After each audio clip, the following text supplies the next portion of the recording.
Friends, welcome back to my channel. Informative videos కోసం నా ఛానల్ను సబ్స్క్రైబ్ చేసుకోండి.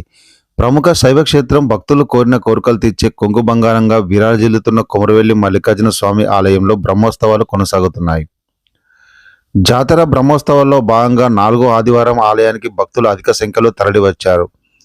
కుటుంబ సమేతంగా శనివారం నుంచే ఆలయానికి చేరుకున్న భక్తులు ఆదివారం మల్లన్న స్వామికి బోనాలు, పట్నం అభిషేకం, ముడుపులు, తిరుగుకోడే తదితర మొక్కులు చెల్లించుకున్నారు.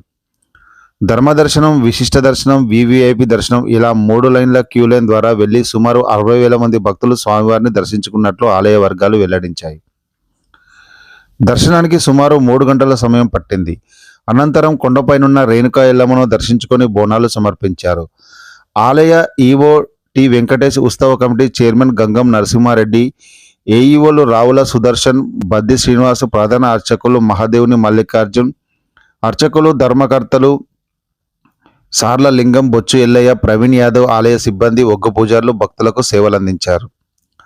4వ వారం సందర్భంగా సిద్దిపేట పోలీస్ కమిషనర్ రష్మి పెరుమాల్ ఆదేశాల మేరకు హుస్నాబాద్ ఏసీపీ సదానందం ఆధ్వర్యంలో చర్యల CI Ramesh, Komuravelli SI T మహేష్తో పాటు సిఐలు, ఎస్ఐలు, కానిస్టేబుల్స్, ట్రాఫిక్ సుమారు 300 మంది పోలీసులు భక్తులకు బందోబస్తు నిర్వహించారు.